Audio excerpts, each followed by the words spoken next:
Good evening and welcome to the inaugural Simon Marshall Lecture hosted by the Loughborough University's Institute of Advanced Studies.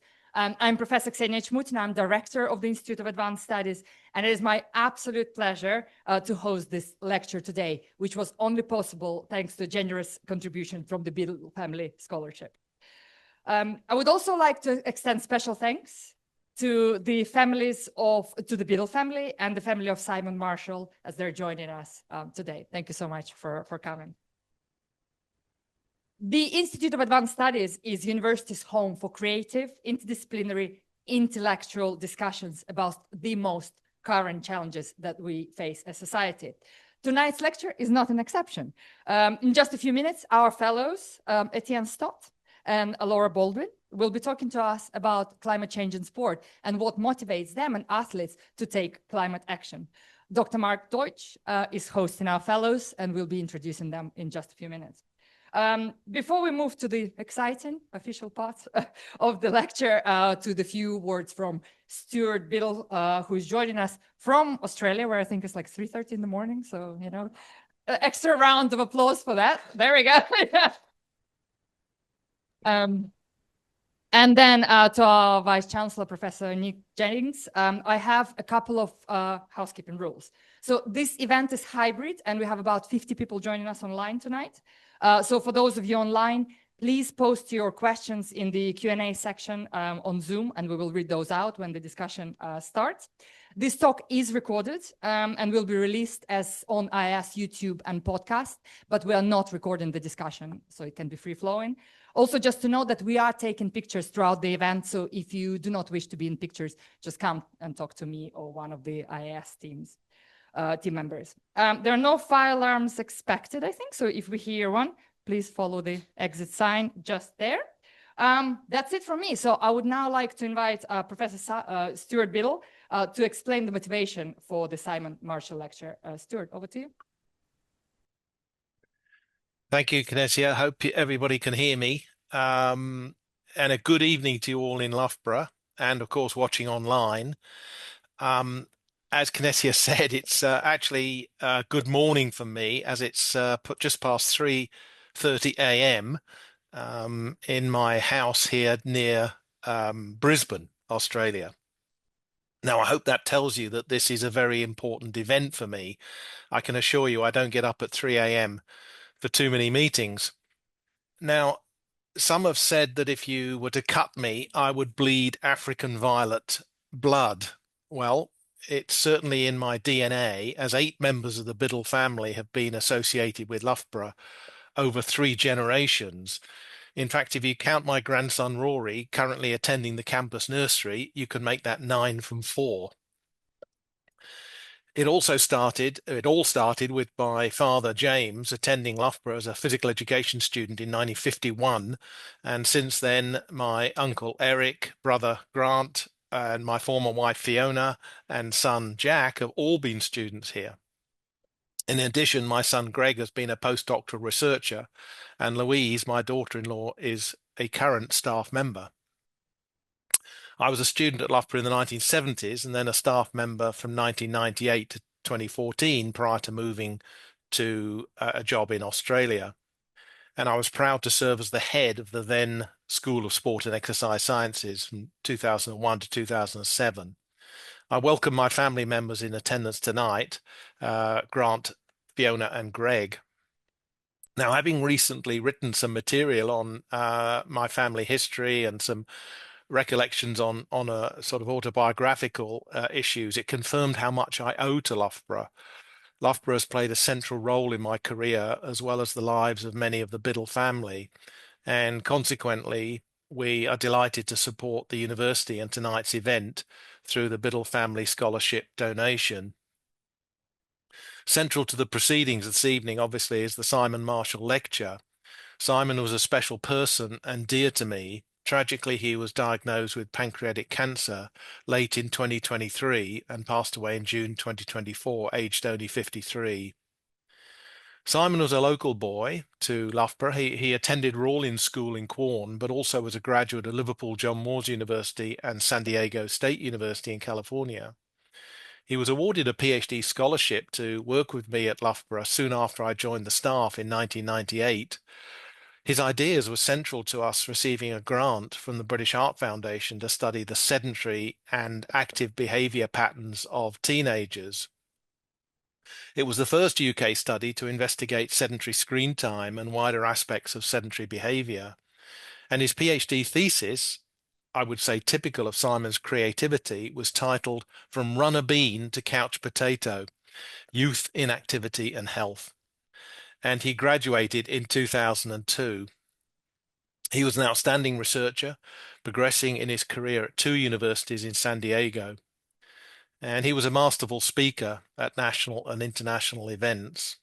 He later had a successful career in sports training and sports science support, applying psychology mainly in cycling, running and triathlon, and was highly sought after as a writer, speaker and consultant. He was also carving out a career as a film script writer, something he was very well suited to. And tonight's event is one way to recognise the many talents of Simon and his contributions and connections to so many fields and people. And thank you to Etienne and Laura for undertaking this joint lecture. So finally, this brings me to welcome Simon's family members who have been able to attend tonight. Special thanks from me to Simon's mother, Viv, who's been a great supporter, and to Simon's wife, Leslie Patterson. I was thrilled to meet Leslie in Australia quite recently. Leslie is a Loughborough alum in English and drama, is the multiple former world champion in Xterra triathlon, and is a BAFTA-winning screenplay writer for the Oscar-winning film All Quiet on the Western Front. So, like Simon, multi-talented. Thank you, Leslie. I'm delighted you're able to attend and support tonight's event. I know Loughborough is proud to welcome you back. May I also thank those at Loughborough who've helped with and supported this event.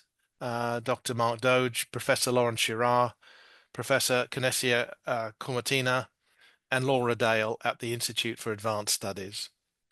So thank you all for supporting tonight's event. I hope you enjoy the evening, and I'll now hand you back to Loughborough.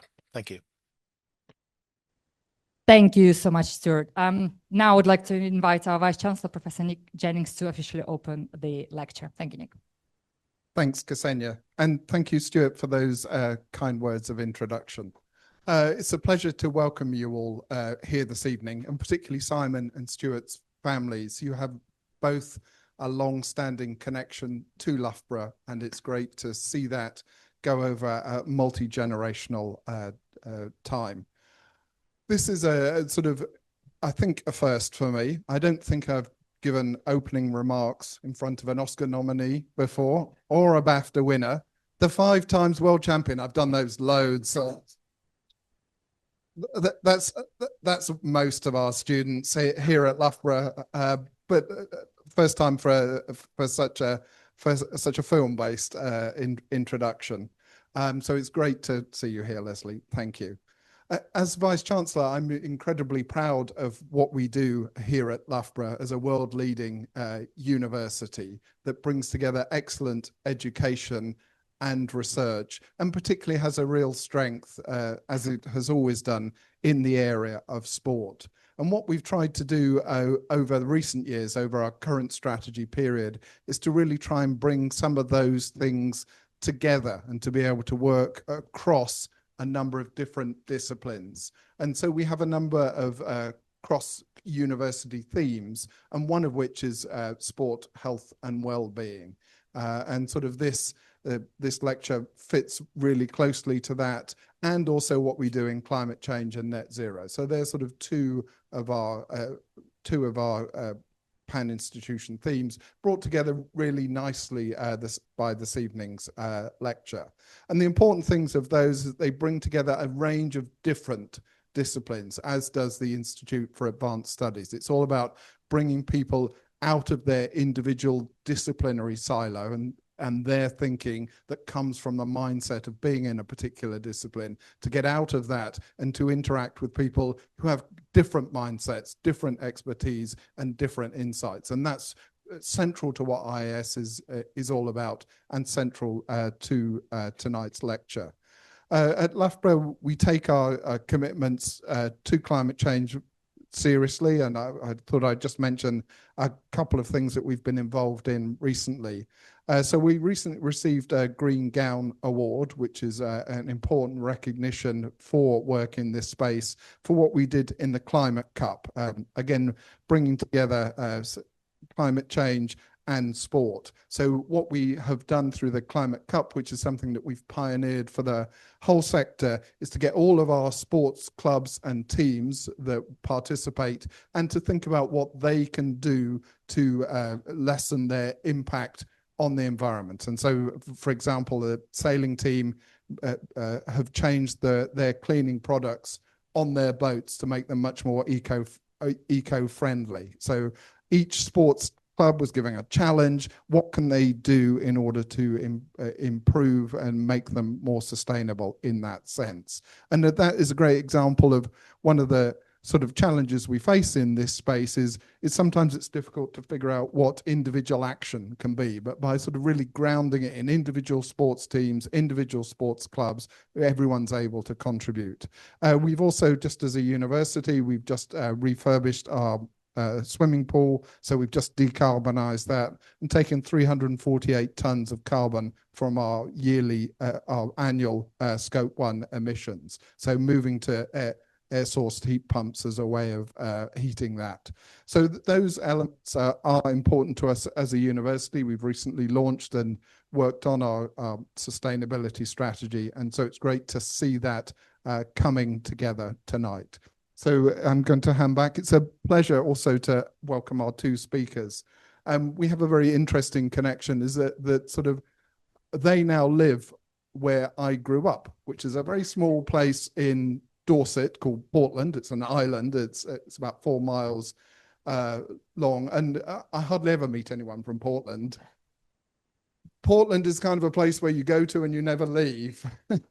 And so I managed to leave through going to university, and it's great also that you share that experience with me this evening. So I'm going to hand back to Ksenia and to the important aspects of why we're all here tonight. Ksenia, thank you.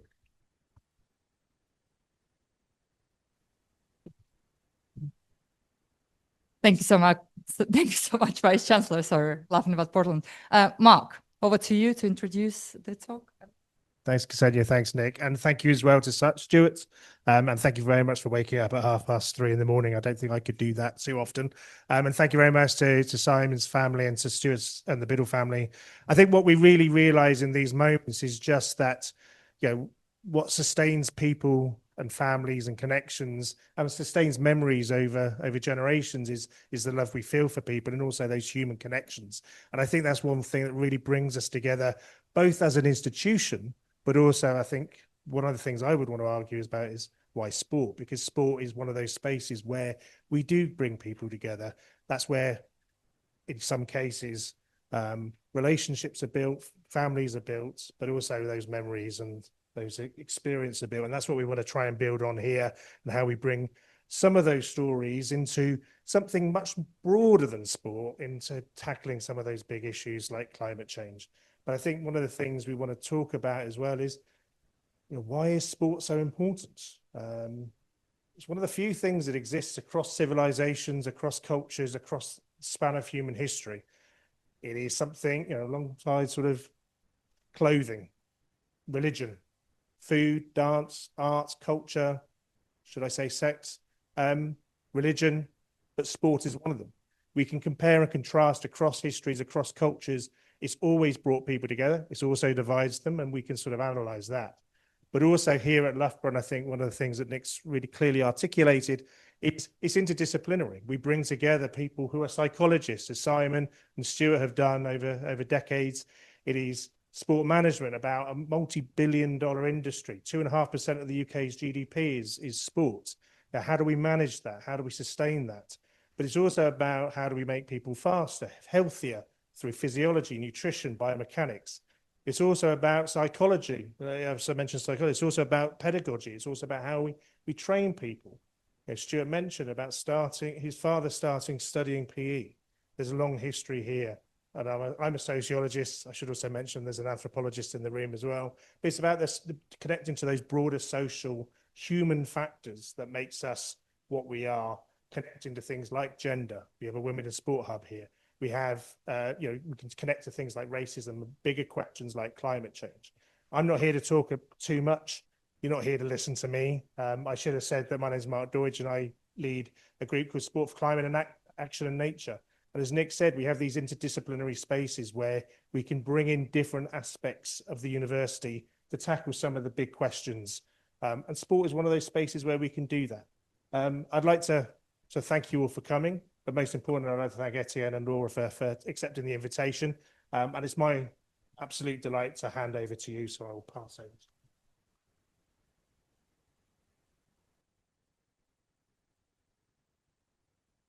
Thank you very much. Thank you very much, everybody, and for the great introductions.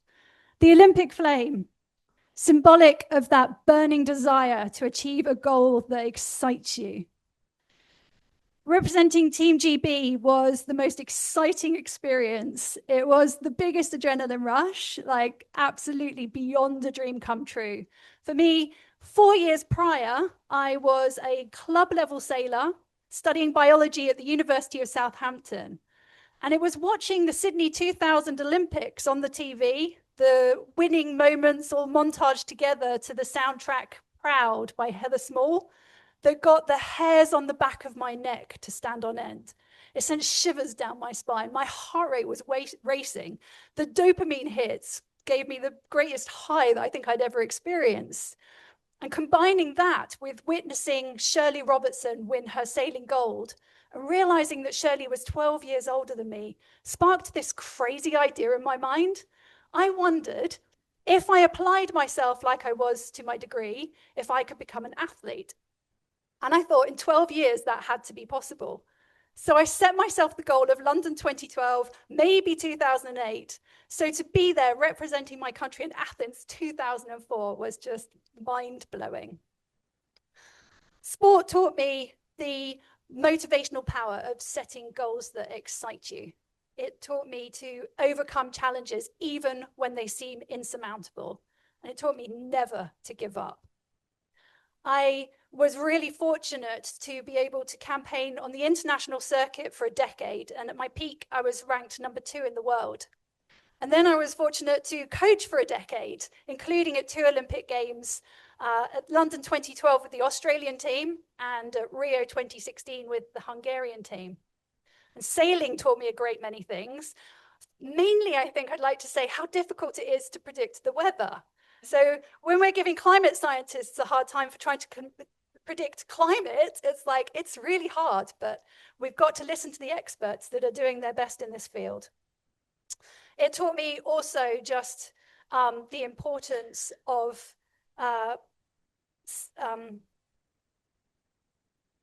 anyway, I live my life by the motto, dream, believe, and achieve. And the quotes, if you can believe it, you can achieve it. And there has never been a more important time in history to believe that change is possible.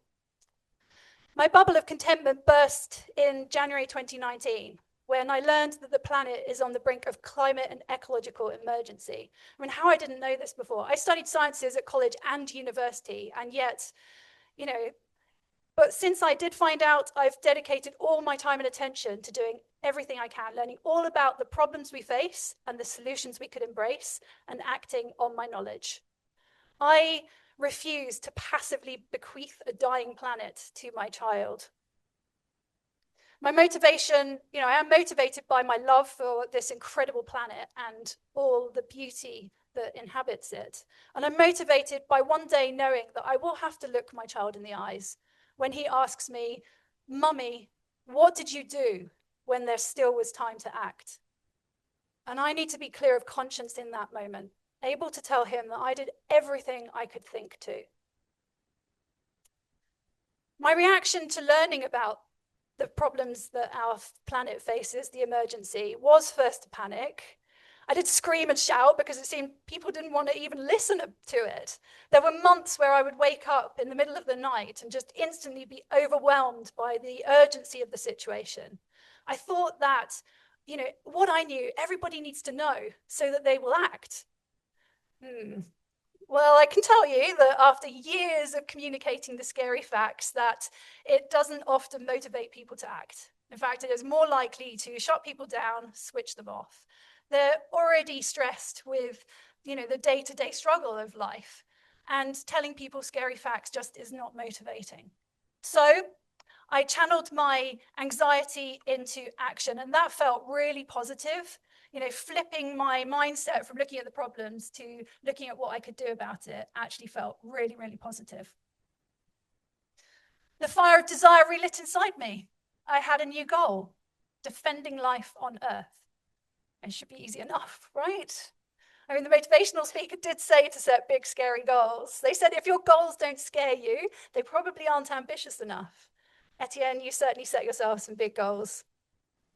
Thank you. Yeah, so this is a photo of me when I was about 12 or 13 years old in a little race in my hometown of Bedford. And I started my journey in sport, in Scouts, when I was about 10 or 11, to taken to the water for the first time. I had an amazing luck to have a Scout group in my neighborhood with leaders who were qualified, took us canoeing and kayaking, horse riding, mountain biking. We slept in caves, we abseiled, we roamed around the hills of North Wales and the Lake District. It was an amazing time. But by the time I joined my local club, there was a little group of young paddlers and a reasonable cohort of good athletes already. And I decided there and then that I was going to be a multiple world champion, a multiple Olympic champion, the greatest kayaker the world had ever seen. Who knows why? But that was what I started to do. And I started to train more and more seriously. And bit by bit, I got better and better. So by the time I was 16 years old, I was in the Great Britain junior team. And then I grew into the youth ranks and started to combat for places in the under 23 team. However, by the time I was 22 years old, I kind of was on the rocks, really. All that ambition had been gradually beaten out of me by other ambitious, hardworking people who were also going to the same destination as I was. And my career was kind of over. But then my best friend approached me, a guy called Tim Bailey, and he said, would you team up with me to paddle in the canoe doubles category? And Tim and I were the same age, so we'd raced against each other since we were about 15 or 16. And we'd actually ended up at the same university, not University of Nottingham, sorry, studying engineering, mechanical engineering. We lived together. We fancied the same girls. We've been working super hard as individuals, but when we came together as a crew, it was a kind of 1 + 1 makes 3 sort of situation. And our speed as a canoe doubles was really great. So that was in 2004. And about 8 years later, we found ourselves in London 2012. And there's a whole, hours and hours of stories I could tell you about that. I know Mark is here tonight, who was there in the crowd cheering us on. But it's fair to say it went well. We were at the height of our powers. We had learned all the things that we needed to learn, and we were able to fully express ourselves on that day, at that moment when it was, the key moment of our lives. And our lives were never the same. And that's a photo of Tim and I on the podium. Got to work out my medal pocket here. Got 3 things in my hand. Here we are. I've got my gold medal here. For the folks at home, there you go.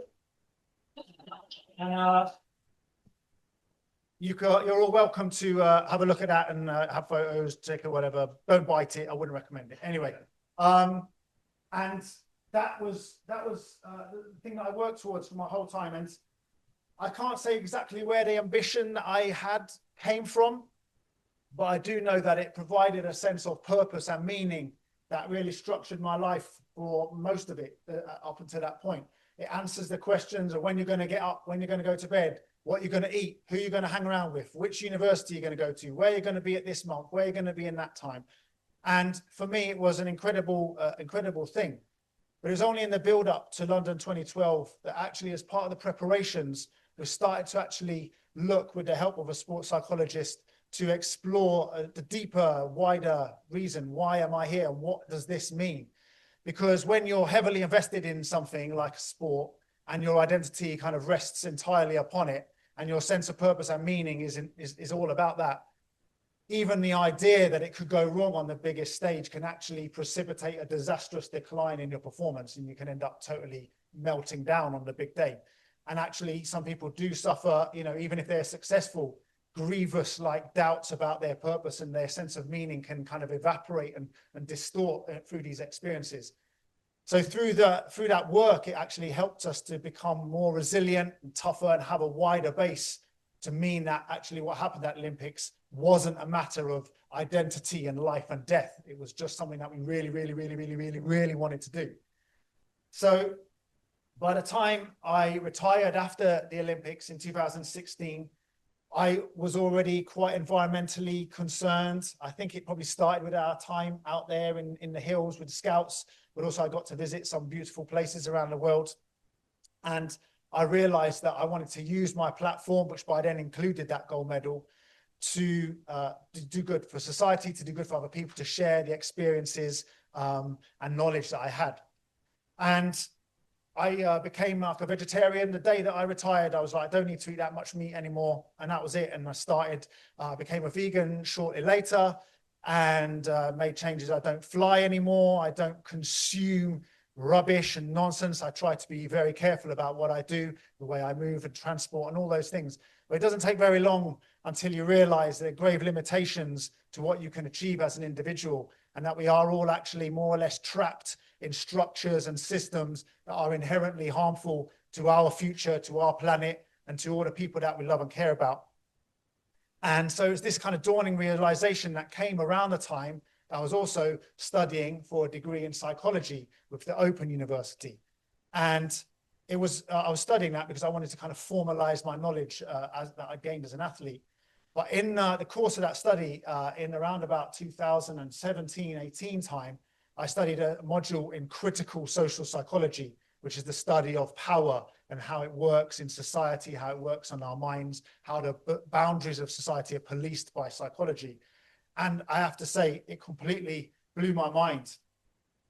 It revealed to me some of the things that I had never really seen before. And it changed my thinking forever. I can still remember when I was reading some of these textbooks, I could actually almost feel these kind of blocks moving around in my mind. And I suppose that is, you know, what good education does, right? It changes the way that you see the world. And I feel very fortunate because that really did send me on a path to where I find myself now as an environmental campaigner and activist. And Laura talked about her bubble of contentment bursting. And I suppose what happened to me was that I had this tiny bubble of contentment, which was just like elite sports and winning medals and things. And I think actually this education expanded my bubble to the point where I could see through the walls and see out into the wider world. And it really did change the course of my life. So. Thank you, Etienne. Yeah, I've really enjoyed the challenge of decarbonising my life. I love a goal, achieving a goal, no matter how little or how long it takes. I started off with making all the cheap and free swaps, so eliminating single-use plastics and toxic cleaning chemicals. And with every little change that I made, I let myself feel good about it. And that good feeling motivated me to set my next goal and to achieve the next, and so on. Plastic-free July, I added in doing vegan plastic-free July for an extra challenge. It was interesting to see what you could buy at the supermarkets that wasn't packed in plastic. Maximizing space and habitats for nature in our tiny garden, and starting our first tiny little food bed. Then I turned my attention to see what I could do to help my community to decarbonize and to restore nature. I started off by creating a group on Facebook that I called Portland for the Planet. I organized an eco fair where I educated my local community about the solutions we could embrace, and ran people's assemblies to include people in the discussions and to pull ideas for what we could do as a community. And those ideas became Portland for the Planet's action list. And we set to it, and it was lots of fun. We planted thousands of trees. We ran clothes swaps, toy swaps. We did all sorts of activities together that connected us with our land, that connected us with nature, and connected us with each other. I gave school children a voice and helped to educate them about the problems we face. I gave talks entitled From Anxiety to Empowerment in the Face of Climate Change. The action on the bottom right, that heart, it's formed of school children, and the message in the middle is, we love our planet. And I managed to turn a derelict bit of land into this very welcoming and attractive community allotment space that today is well loved by many. It creates, a very welcoming space for, growing food together, connecting, sharing, and comforting each other in these times. This was one of my favorite projects, the Lottie Larder. I created this attractive looking shed and then invited all the growers to come together to swap, gift and receive excess seeds, seedlings and produce and knowledge, have a cup of tea and a chat, and again to connect. Any leftover produce went down to the community fridge and was given out for free. Etty volunteers there. And we're really, with both of these projects, educating about the need to minimize food waste. I mean, did you know that if food waste was a country, it would be the 3rd biggest emitter?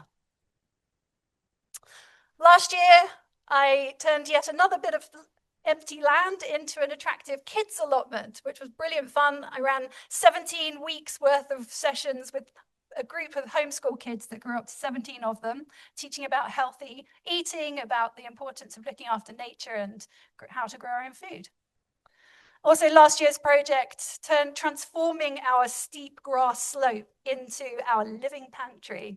It was like a dream come true, going out into my garden, harvesting my produce and cooking up dinner as fresh as can be.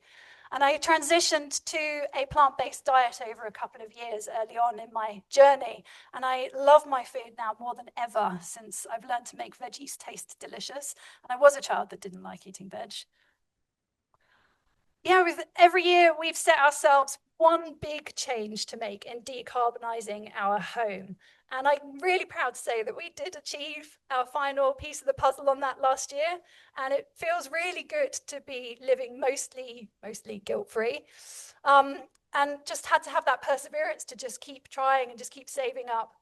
We've now got the solar panels and the battery, the insulation, the double glazing, the bikes, and the top left picture is to show you that we went through 3 winters with no heating. It wasn't the plan, the boiler broke, and I knew I wanted a heat pump, and we finally managed to afford and get a heat pump installed last winter. So this winter, we're really enjoying being warm and cozy in our home. We're upskilling and preserving and growing food and saving water. All of the changes that I've made, that I've told you about, have improved our living conditions, our quality of life. The hardest one for me has been pledging to be flight-free each year because I have family that I love in Australia. It is my love for them that adds to my motivation to act. We've had joyful experiences taking the train across Europe. Here, Flight Free, the campaign group, using Etienne, my platform, to help to promote their campaign. And we know that when athletes are involved in campaigns, they do better because there is this power of sport, the unique power of sport. And Nelson Mandela said it very well, I think, that he said sport has the power to change the world, it has the power to inspire, has the power to unite people in a way that little else does. I think it's fair to say we can't pretend that sport can solve the world's problems, but it is a site of power, is used by the bad guys. You can't even move in sport nowadays without seeing, Emirates, Ineos, British Gas, Saudi Aramco, and all number of brands. So they know about this power and they're using it. And we believe in its power and we want to take it back. But where does that power come from? I believe that when we watch sport, we are seeing a microcosm of humanity. We are seeing humanity at its best, I would argue. We're seeing what human beings are capable of. And I don't just mean in terms of how far they can throw things or how quickly they can run along, how quickly they can go down whitewater rapids or anything like that. What we're seeing is what human beings are capable of, what their spirit, what human spirit is capable of. We see human beings reacting to challenges, to despair, to defeat, to pain. And we see them rising to those challenges. We see them rising to those moments. Sometimes we see them fail to rise, and we see them struggling. And we know sometimes that we get to see one of the most important human moments, that moment of redemption, when the things come back and they get back to where they wanted to be. And I think sport invites us to feel and to imagine and to realize what is possible within ourselves. Sport invites us to kind of wonder, and perhaps to admit that we may have some of what we see out there when we're watching sport within us. And I believe that to be the case. I believe that to be the truth, because we are all human beings. The people we're watching on sports channels are human beings, and we are seeing fundamental human qualities on display in sport in a very specific environment. And I believe we resonate when we see those things. And when I retired in 2016, I really wanted to bring and to talk about that sense of possibility that we see when we see sports. We see what human beings are capable of. And this idea of human potential is absolutely fundamental to me. When we look at somebody, anybody in this room, I have no idea what any of you are capable of. We have no idea ourselves what we're capable of until we get that moment to explore and support, to explore and find out what we can do. And that belief in human potential is actually the foundation for me. It is my power source, and it's also a source of resilience. I choose to believe in human potential. I choose to believe in the possibility of human beings because it helps me. And I think you have to nurture, I have to work to protect and nurture that faith in humanity. There are powerful efforts out there being made by people to hold on to the power that they have or to secure more power. Their efforts are there trying to degrade our faith in humanity, to create mistrust, division, and disengage us from each other, to create the degradation of the faith in humanity. And I think we need to fight to hold on to it. And for me, the idea that profound change is possible when any human beings are involved is well worth nurturing and holding on to, because whenever human beings are around, we just don't know what could happen next. And it's the power of sport that is the foundation of an organization that I founded with my friend, Dave Hampton, who is a rower, called Champions for Earth. And Laura is a part of that here. Champions for Earth exists to support and empower athletes, elite athletes, grassroots athletes, people who are influential or known about in their clubs and in their communities, to speak out about the climate and nature emergency. We support them to act in whatever way that makes sense to them, whether that's in a local place, in an international, national scale. We have a community of people who are together supporting each other, because sometimes athletes can feel a bit isolated when they're speaking out on these matters. We have scientists like Peter Kalmus and other climate scientists, communications experts, helping teach the athletes how to discuss and communicate about these things.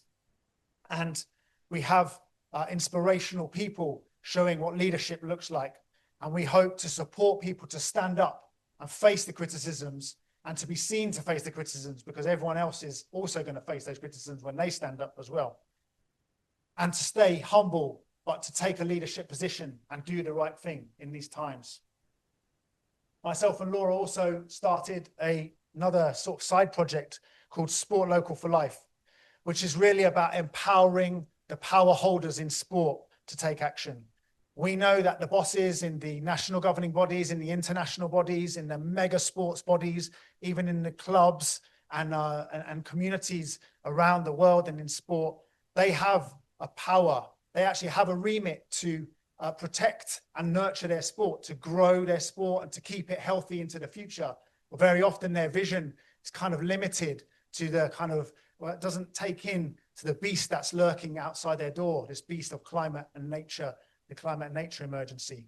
And we encourage and support these people to actually recognize that this danger is coming for their sport, and also gently and supportively to understand their responsibility of what their sport is contributing to that climate and nature emergency.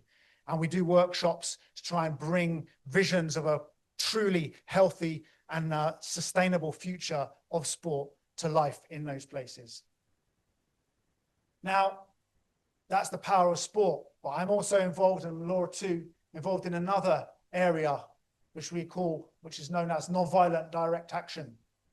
And I've been doing this for quite some time, since about 2019. And some of you may be familiar with this term, some of you may not, but non-violent direct action, I'd say simply put, is when people risk their liberty in the name of revealing an injustice, or of bringing a new idea and forcing it into public consciousness when it would otherwise remain unseen. I see it as a desperate form of communication when the power of governments and other powerful places have ignored something that's really important and sensible. Extinction Rebellion is a group that I'm a part of that has really managed to create a system of massive non-violent direct action on a large scale, bringing thousands of people into these techniques. And it is controversial. I can imagine some people in here will have strong feelings about Extinction Rebellion and other organizations that have grown from it. But I believe it's entirely necessary, and I am basically unapologetic about that. I have been arrested 10 times. I've been convicted twice and acquitted once. And I have to say it hasn't ruined my life. Although nowadays, we have to be honest and say that in this country, and depending again on who you are and what you look like, your situation could be very, very different. But this photo here, credit to Alani, by the way. Thank you for taking that photo. It was me and Chris Packham on a bus shelter on a bridge at Waterloo in London. And we were talking to the crowd, an Extinction Rebellion mass protest there. And a few hours later, that's me getting carried away by the police, having sat down on the ground and refused to leave until our government took the climate and nature emergency seriously. And sure enough, a couple of weeks later, our government did declare a climate and nature emergency. And it took a lot of effort, and it took a lot of people, thousands of people, doing something like this, sacrificing something of themselves to be able to push our government, to build enough power and pressure on our government to do that thing. There's also this photo of Extinction Rebellion, again, in the middle of London, telling the truth to power.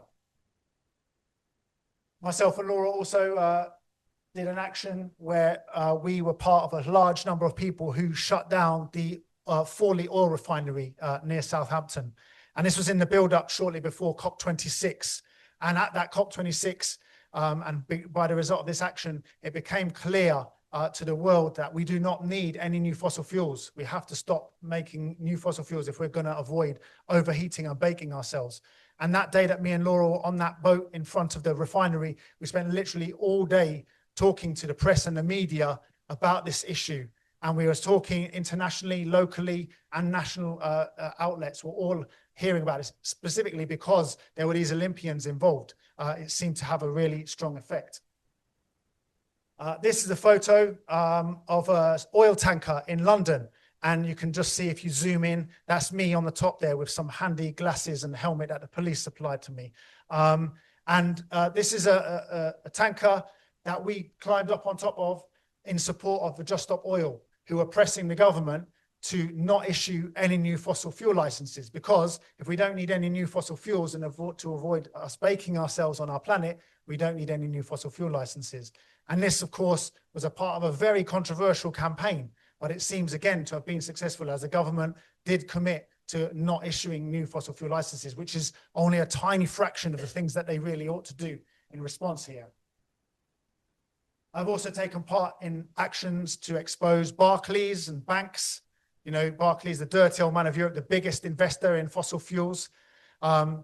Actions in insurance companies like Allianz, Aviva, and Howden, incidentally big sponsors of sport that you may have noticed. And these companies take your premiums and will pay out to people whose houses have been flooded or burnt down. But at the same time, they're insuring fossil fuel projects like oil pipelines and oil rigs, which are perversely going to emit the carbon emissions that are going to make it more likely that your house floods or burns down. And the nonviolent direct action exposes these absurdities. Now, I'm going to not pretend that these actions are anything but intense. They're demanding. Certainly, you know, the plans are sometimes quite complicated, and technically they take a lot of getting right. But also the real work is in the actual communication of it, working afterwards, speaking to the media, justifying it, explaining what was going on and what the purpose was. You know, sometimes very hostile situations where the press and media are trying to focus on what you did, not why you did it.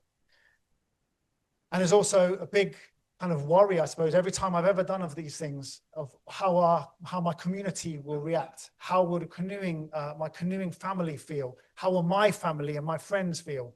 And every time I do something, there's always a huge pressure and worry.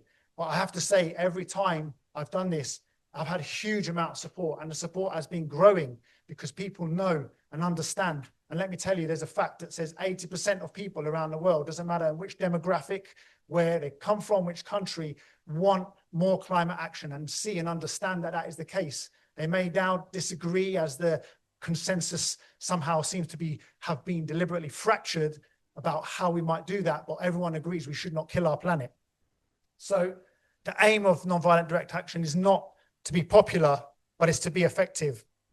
And I think there's the answer, what did you do when you knew? And for me, as an athlete, sports is a very radical pastime. It really is about getting from where you are to where you want to be, that goal, in the most direct line that you can.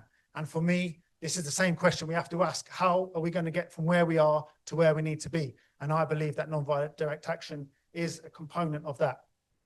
I feel compelled to do this. I could no sooner just walk past someone who was having a heart attack on the street and just carry on walking, and I could just not do what I'm doing here. Even though looking after someone who is suffering from a heart attack would be really scary. I have a first aid certificate, but I would still be terrified. If it was me on my own, I would be ultra terrified. If it was me and another group, people, I would still be scared, but it has to be done. So I feel, as I say, it must be something that I feel inside that I want to do because it is the right thing to do. And I believe that history will judge us kindly. At the very least, they will see that we tried our hardest to do what we did. So, yeah, that's just a little bit about the kind of two main areas that we work in. Thank you. Thank you, Etienne. Oh yeah, go on, one more. So this was supposed to be a smiley photo of my Aussie son with an iconic Australian animal, but his face dropped. He just read the information on the sign that said koalas are on the brink of extinction because of human-caused degradation to their natural environments. And as a mother looking at their son, looking at you like that, yeah, it motivates you. My love for my child is so strong that I would give my life for his. I would run out in front of an oil tanker to try to save his life. I did step out in front of an oil tanker to try to save his life, to bring attention to the need to end new fossil fuels, as you have already heard. But this was the last direct action that I took in April 2022, because the government had effectively made it impossible to take actions like this without severe consequences. I've used my sport to communicate the important messages. So in interviews, I've called on people to be custodians for our oceans. I communicated through images with words on my boats and sails, and the Extinction Rebellion boats. And I even took an Ocean Rebellion flag to prize giving when I won the Nationals. Cruising towards catastrophe. David and Goliath comes to mind. This is me in the little sailboat down here with the red sails, in front of one of the 10 massive cruise ships that parked in my home bay at Weymouth during COVID lockdown. I don't understand why cruising is still permitted when we know the effects that it has on the climate, that our climate just cannot take any more emissions. A little bit of Greenpeace activism in the run-up to Paris 2024, calling out Toyota's polluting sponsorship. And despite being really afraid of doing public speaking, when Extinction Rebellion asked me to be a spokesperson, I said yes. I did just so many interviews, some pre-recorded, some terrifyingly live, back-to-back at G7, at COP26, at Extinction Rebellion actions, and I took up a position as a live stream presenter, even more terrifying. And I got to interview hundreds and hundreds of people through this role, including numerous doctors and scientists and lawyers, academics. Bottom left, that's Fiona Godley, who was the former editor of the British Medical Journal. These respected professionals gave me the confidence that I was in the right movement. Got to deliver the keynote speech at a BASIS conference, and I used my science schooling for some use, joining Scientist Rebellion, pasting scientific papers to the walls of Shell HQ, and we got to occupy the Science Museum for a night at the museum, over the Shell sponsorship of our Future Planet exhibition. Now, I kept getting told, if you really want to change something, you've got to get involved in politics. I had never voted before. Being an athlete in different countries, anyway. So I got involved with the Green Party and very quickly got elected onto the Green Party of England and Wales Executive Campaigns Committee, where I stayed for 3 years, organising actions to highlight policies that the leaders were trying to push through. And I got invited onto the Global Greens Climate Emergency Working Group that strategizes for COP conferences. That's the global annual climate conference held each year that has sadly been sabotaged by fossil fuel interests, which is why our emissions are still going up. I got to be a panel speaker on a webinar talking about the power of storytelling in prompting climate action. And I've learned through the stories I tell myself how powerful they are in shaping my life and how stories really can change hearts and minds. We've been campaigning against a waste incinerator on the Isle of Portland for the past 6 years. My involvement in that has helped to gain more media attention. And last year, when the British sailing team got involved and spoke out, led by Olympic gold medalist Ellie Aldridge, she managed to get a local story, extensive national coverage. And I've now passed the baton to Ettienne to continue campaigning on this.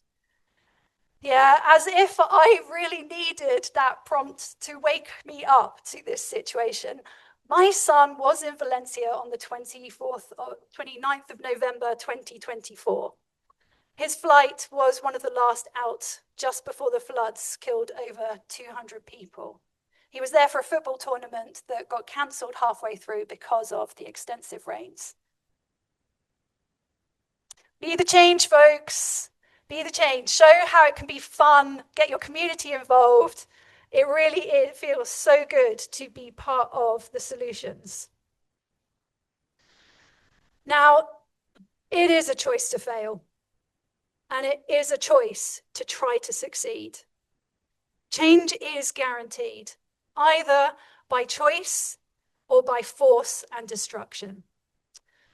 We know that, I've just had the roll on for what we need now more than ever is to rise up to the challenges collectively and collaboratively within our communities.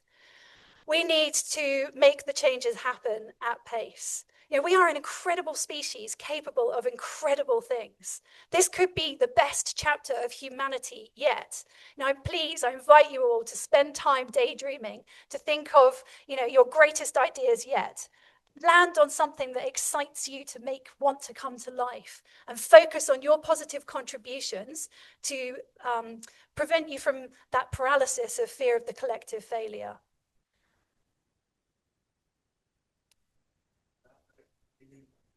Certainly we can do that, Mark. Thank you very much. Thank you.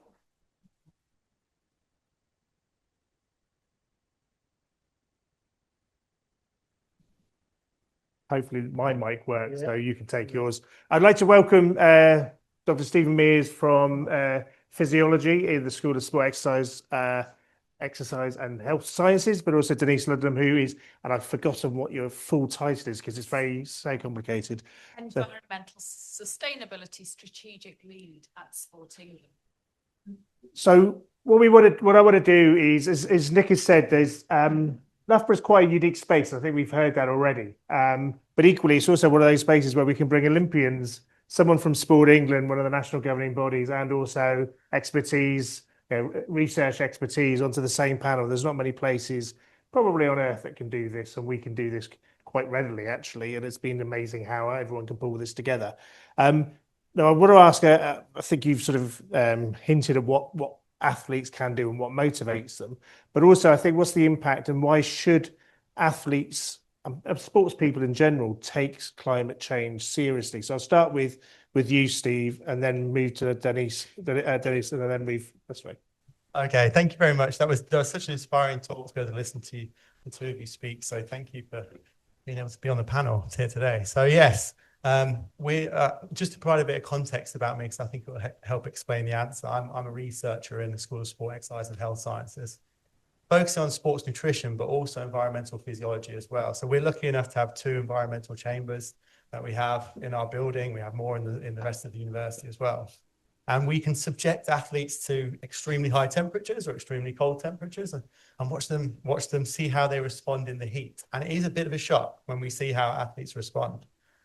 So why should athletes be concerned? Well, I think from our perspective, it's the health and safety of athletes. We can look at what happens in the heat and we can see how someone responds, and we can subject them to very high temperatures.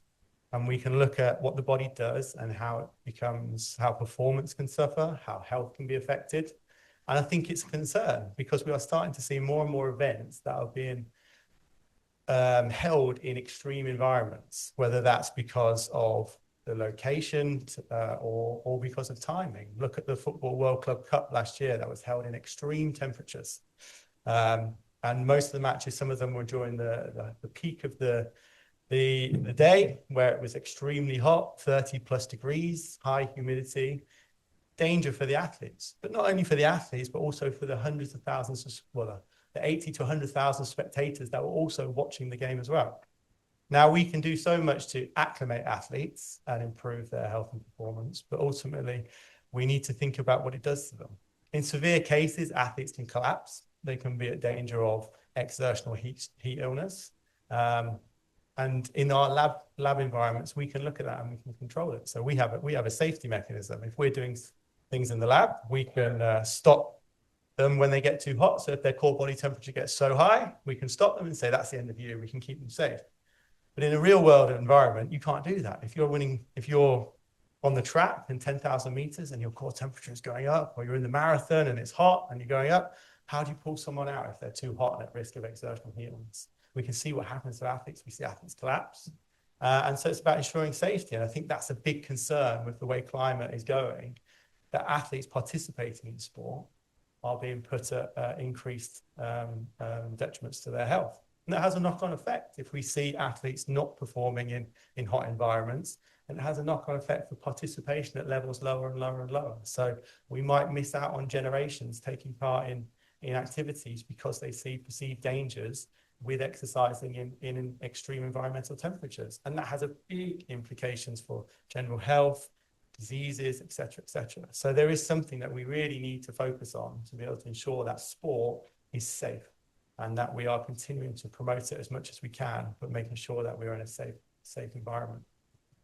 Thanks, Steve. And just so I know, I will invite questions from the audience after Denise, so that you can bring in and hopefully that you've been stimulated to ask some questions, no matter how challenging. So over to you, Denise. Thanks, Steve. I think you've said it all, really. For me, the reason to get what threat is climate change to sport, it threatens it fundamentally. So too hot, too cold, too wet, it's unlikely to be too cold. It threatens the very being of sport. So I think the biggest threat is not to these elite athletes. They're finely honed, they have trainers, they have ice vests, they have all the rest of it. It's the spectators, it's the officials who are probably out in the field, so to speak, for much longer. And at grassroots, as you have so eloquently said, if we're not seeing those figureheads, then there is going to be a knock-on effect to grassroots sport. And if grassroots facilities are too wet, too hot, too dry, the ground's too hard to play on, grassroots sport won't happen. So we need to have make those changes to act on climate change.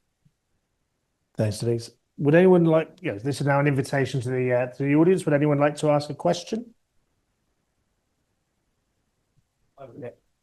You discussed goal setting, so I'd like to ask one of your next Can I repeat? I'll repeat this for the people at home, just okay. Yeah, so that's one of them. What was that? So for the people at home, it's a question about goal setting, the importance of goal setting, and what their next goal might be. Well, that's a good question, because it's a huge, terrifying, quite intense thing to grapple with. But I do see in these coming years profound changes coming for us all, just not in sport, but also in everything. I do believe that we're in difficult, mean, and quite nasty times as well. Some of you may agree. I think it's quite hard out there for a lot of people, and people may be losing faith.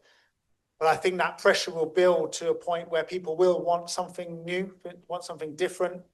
And I do believe that we can have, as times get harder, which I believe they will to a certain amount, we have the chance to see the best in humanity, which does get drawn out in difficult times. And we saw that in COVID, we saw that not necessarily evenly distributed.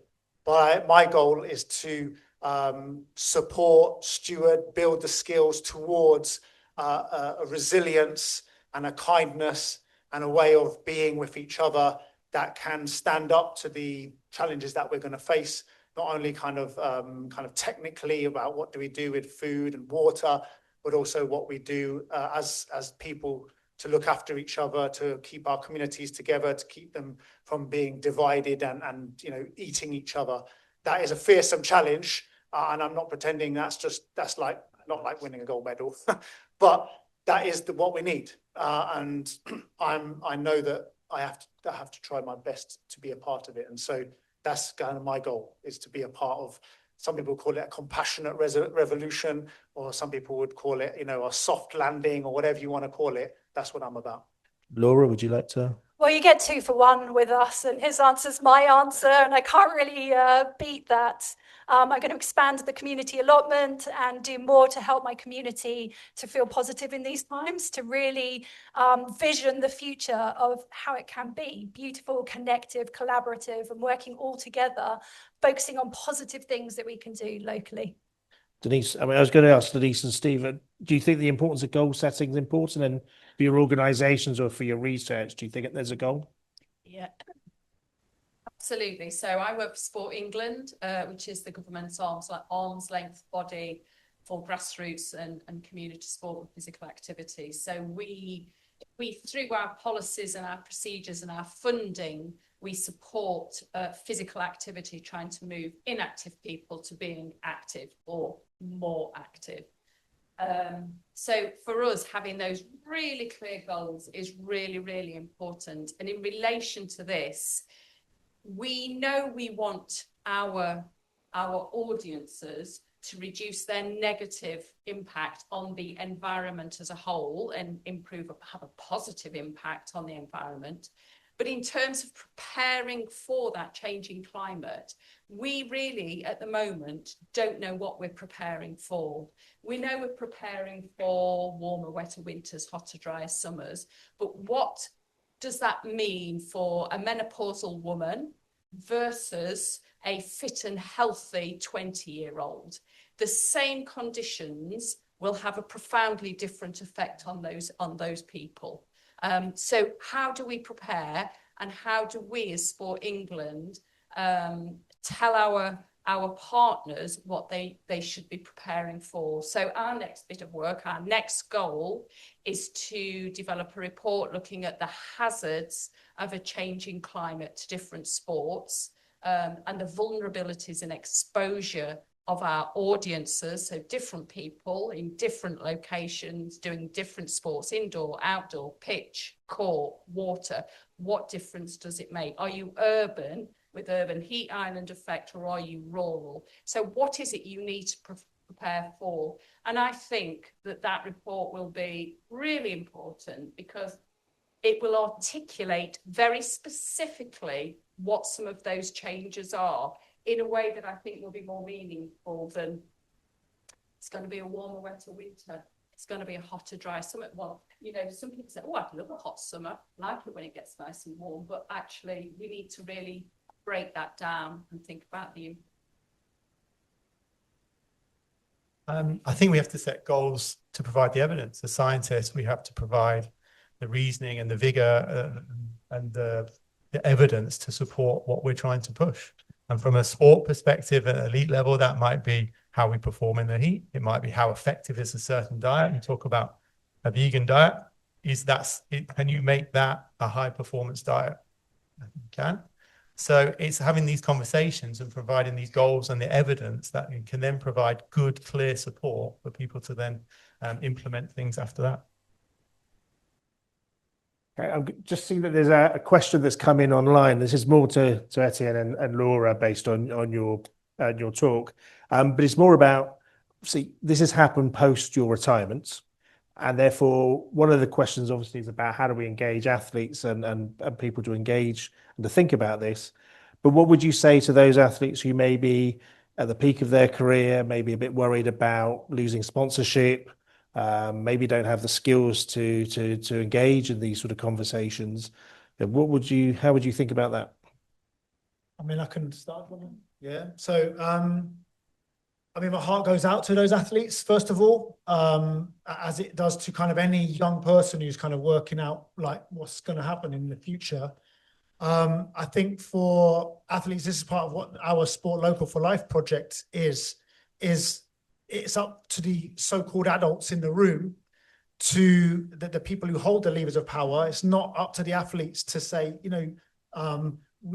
do this and do that. It's up to the people who've got the responsibility for stewarding and safeguarding their sports to say, okay, we understand the problem, first of all, and now we're going to do this as a result.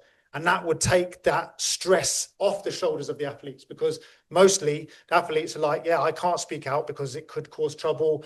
Sport, if you're very vocal in something, if you're performing well, that's great. But if you're not performing well, it's kind of like, it can easily get shuffled off to the side. Sport is a very tough place, and there's those contradictions, high impact lifestyles essentially that make it hard, and more or less they're compelled to participate in them, because if you're going to be doing this sport or that sport, you've got to travel here, there, do this and that, do that. It's up to the governing bodies, those responsible, the international federations, to say, look, we know what we're doing here. We don't want to put our athletes into these positions where it's literally to the detriment of their long-term lives. I don't want any athlete to win their gold medal and then to look out of their podium and just see, wreckage and misery everywhere. It's up to the people who have the power right now to get to grips with this and to be bold and to explain what they're doing. And so I kind of often, it's a bit like, let me be just one more little detail. People often say, we've got to educate the kids, and it's the kids who've got to make the action happen. I disagree with that very fundamentally. The kids aren't in office right now. The kids aren't the ones signing new fossil fuel licenses or sucking up to fossil fuel powers. Yeah, it's up to them to do that, and they need to stop doing it. And so for me, it's like the same sort of situation in athletes. It's up to the governing bodies, and there are some who are very responsible and are really pushing, and there are others who are frankly asleep at the wheel and in dereliction of their responsibilities. Yeah, and just quickly, the athletes that we've worked with that have stepped up and spoken out about climate and nature have actually really enjoyed it. They've picked a topic that they're passionate about that's not controversial, water pollution, protecting some natural species, a nice, cute, cuddly animal, anything that they feel that they can talk confidently about. And we've empowered them as well with, a statement to overcome cries of hypocrisy that the media might say, or that can quite often silence athletes. So yes, empowering them to use their platforms, to realize how powerful they are, to use them, and to find something that they feel confident to step out and speak about. Thanks, Laura. Were there any other questions from the audience? Yeah, Laura?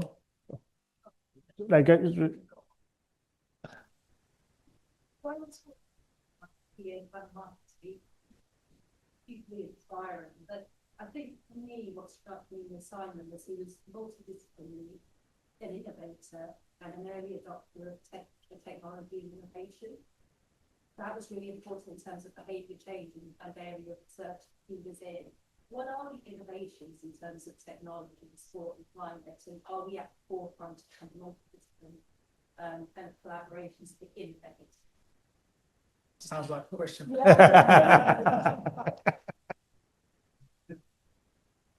So yes, absolutely. So I think in terms of energy generation, energy use, I think there's still some developments to do, left to do. And I think we need to bring a lot of those products to market for different situations. So yes, in terms of energy, but if we're thinking about kit, you know, that is a huge problem.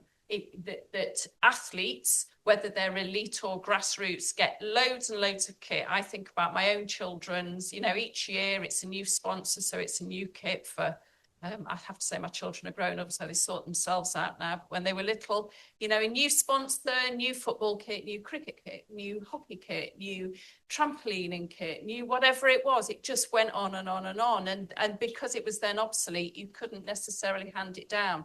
So kit, we need to make sure that kit does not leave a problem legacy, whether that's clothing, whether that's a canoe, you know, whatever it is. So I think there's big technological developments there, but they need to be cross-cultural, don't they? Because people say to me, as the sustainability lead at Sport England, well, it's your job. It's nothing to do with me. And I said, well, you're in procurement. So it's your job. You're buying the goods or you're guiding people to buy the goods. We must start making those statements and be very clear and tell the people we're buying stuff from, we want environmentally friendly stuff. We don't want that stuff that's going to leave problems. So I think there's technological and you know, throw AI into there, and we should be using AI centres to heat heat the swimming pools, you know. We should be doing all those things. So yeah. Yeah, that great points in terms of kit. Kit is a big one, and we can look at performance, and we do the research in the university as well, looking at the performance of kits, and I can see Simon sat at the back there in terms of how that responds to the body and the sweat responses. And we have this balance, I guess, between mass production and the performance aspect. So it's the balance between the two. Transport, I guess, is the other one. I noticed on the champions on Etienne and Laura's website about Ines Fitzgerald, about traveling to events, and how, so Ines Fitzgerald is a young athlete. I think she's under 23 at the moment, and she's a fantastic runner, huge potential, but has turned down opportunity to run for a country because she didn't believe in how she had to get there. She didn't want to fly to the world champs in Australia.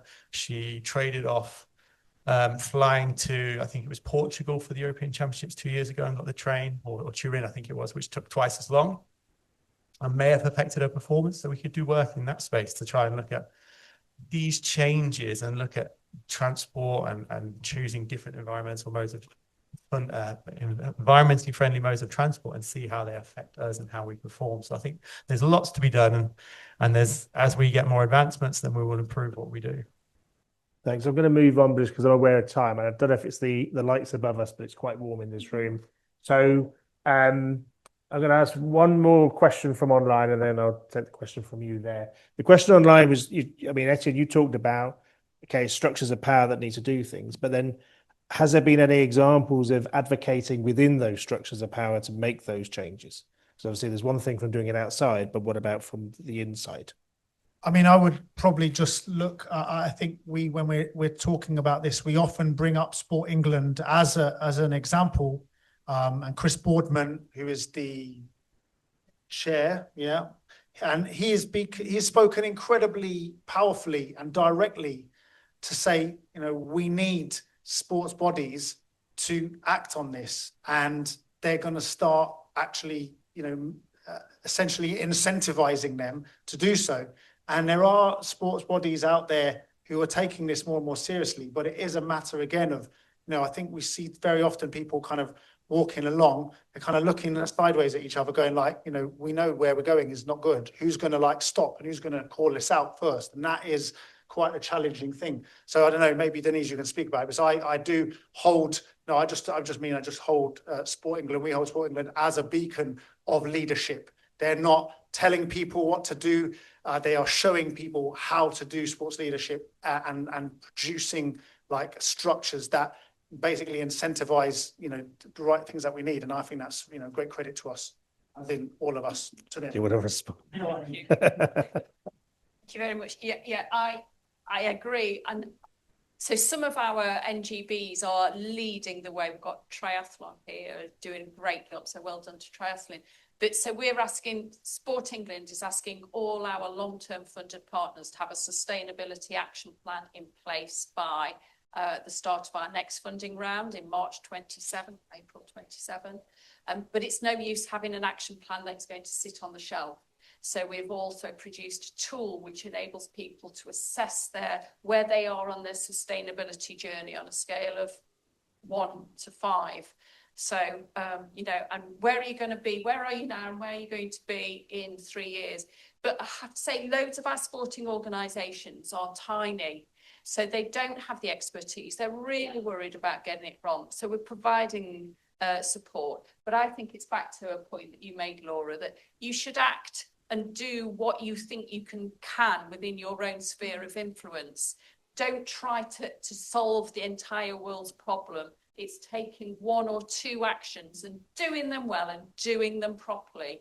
And if you're a bigger organisation, do more actions. But not one individual is not going to solve the world's problems. So we encourage, every little bit helps. It's not a matter of doing it perfectly. Let's not let perfection be the enemy of good. I'll pass to the audience member there. What's your? I think it's a follow-up about beyond sport, international. Obviously, you've got tennis, Australia is very hot there. They pull their players off the temperature.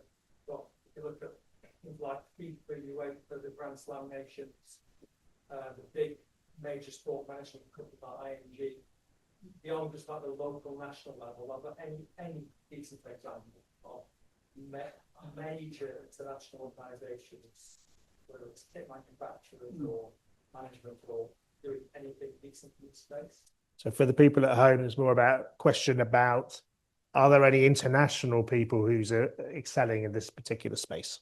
Okay, so I'm going to bring an example here that I think is interesting. So we have Sail GP, which is about, some of you will know, this is basically an international circuit of super fast, super sexy, high performance yachts boosting around at really high speeds. And it's incredibly dramatic and it's super cool.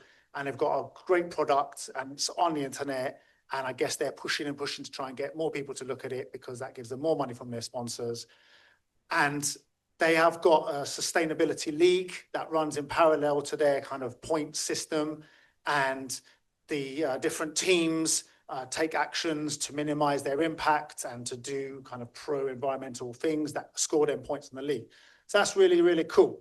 And I think, yeah, that's a good thing that they're pushing. That's kind of built in and kind of woven into the very kind of basic fiber of that organization, of that thing. But at the same time, and when we have a presentation, we have a photo of the British team is sponsored by Emirates, which is an airline, some of you will know, and airlines are absolutely destroying our chances of a livable planet in the future. They know what they're doing. They know that sustainable aviation is, a myth, and yet they are deliberately positioning themselves, associating themselves with these wonderful, amazing athletes, these super cool spectacles to kind of cleanse their reputation. And that is a very difficult thing to deal with. They need that money to do their, good things, but they also need that money really because what they do, they want to go sailing their super cool boats, which I would too. However, that is kind of illustrative because sport, and that's what Sport Local for Life is kind of talk about. Sport at the moment, elite sport, is not sustainable financially. It needs massive money, and it often needs, frankly, dirty money to do it. It's not sustainable kind of socially. The strains put on athletes and their families, and the organizational structures is massive, and they're not sustainable environmentally because of the impacts that they have. And this is a really big question, and Sport Local for Life is kind of arguing and talking about this conversation. What does truly sustainable and healthy sport look like? Because, you know, sport is about beauty, health, well-being, and those things. And that really happens at the grassroots. We can see that, but it kind of gets very much murkier the higher up you go. However, the higher up you go, you've got these fantastic showpiece events that can communicate to millions of people. So we say, we do argue that these pinnacle events are worth their weight, worth their impact if they could really reduce it because of what they could achieve. However, what's going on with the kind of middle ground, which is, you know, kind of good fun for everyone involved, but is actually creating a lot of impact for not a great deal of social benefit. The resources going into that kind of middle territory would be much better off diverted into the grassroots, where you could see massive health benefits, massive social benefits, massive mental and physical health benefits in individuals. To me, that would be very sensible kind of way forward. And when we speak and discuss it with people, once they understand that we've got this limited route for manoeuvre, kind of end up thinking, yeah, that could be a way forward. I think quite often it's not as nice as what we've got now, but what's coming down the line isn't as nice as what we've got now, we know anyway. So Denise, Laura, have you got anything to add to that international ones? I think there are lots of international cycling, and football is starting to do things. Do I think they could do more? I think they could do a hell of a lot more, is where I would be at. So to wrap up, I'm going to ask, so I'll start with Steve and work this way. So I'd ask if we could take one thing home with us that we could all do, what would you recommend to do? And then I'll hand over to Professor Jo Maher for closure.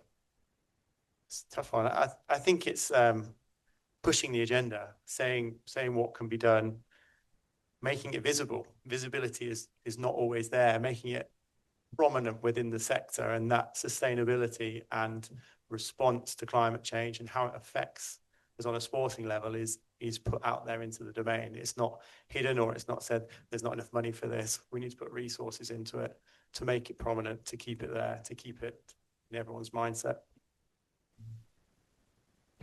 In the context of this lecture here today, what I would like to do is to see elite sports saying we don't need so many international competitions. I'd like the competitions to be planned so people aren't zigzagging across the globe, reduce the number, get the programming of those correct across international sport. Thanks, Denise. That's very amazing to hear you saying that. And I would say, if it's to the people in the audience and listening, is to take an action that you know is going to be good for the planet, good for your future, good for everybody's future, and do it boldly. Tell people about it as much as you dare. Be humble, don't be shy. Be prepared to be challenged if you know you've done it slightly wrong, or maybe there's something else you could do. But go out there and do it. Show some leadership. That is what leadership is. Showing people what can be done in a situation. It's not telling people what to do. And go out there. And if we all do a bit of that, we will create energy and momentum towards where we need to be. And a nice, easy one, like one of the most powerful ways to get people to change their behaviors is just having conversations with people that you know. So just have conversations with people, tell them the positive things that you're changing in your life and doing, and how you found it, and inspire them to make those changes too, and invite them to have those conversations with more people. And there's some amazing statistic. If everybody told 3 people, it would take how long to tell the world? 2 weeks or something? Not very long at all. So there we go. Thank you very much. Now, to close, takes a little bit of athletes to be bang on time, doesn't it? So I'd like to now hand over. I say Loughborough is a unique place, as we keep saying, but we are the only one in the country, if not the world, with a Pro Vice Chancellor for sport. So I'd like to hand over to Jo Maher. Thank you very much. I mean, how to follow that? Brilliant. Thanks, guys. So one thing I wanted to do in the spirit of sharing goals was I spotted Elliot in the corner, and just to call out that Elliot, who supported and started Carbon Jacked, which is the climate games and the climate cup here at Loughborough, has also worked across the estates and facilities management team with colleagues in Loughborough Sport. For a goal for this year, he set us Bucks points to branches. So for every 10 points that we win this year for our students at Bucks, we'll plant 1 tree. If we continue Ettienne beating Nottingham, that's going to translate to between 950 and 1,000 trees this academic year. So big shout out to Elliot. You gave us that earlier, Laura, around one that is obviously, if food waste was a country, it'd be the 3rd biggest emitter. That stuck with me, but also I think you found the first league table that we don't want to be at the top of.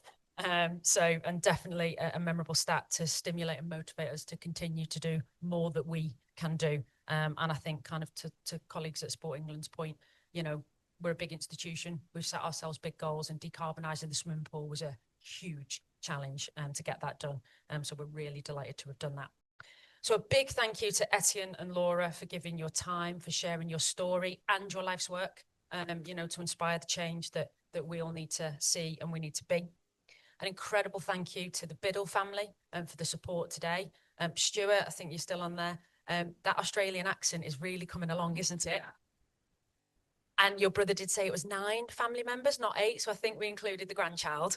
And for supporting what I thought was thought-provoking, challenging, purposely so, and really profound. So, you know, and I really hope to Leslie and the Marshall family that Simon would be proud of the lecture this evening and the support.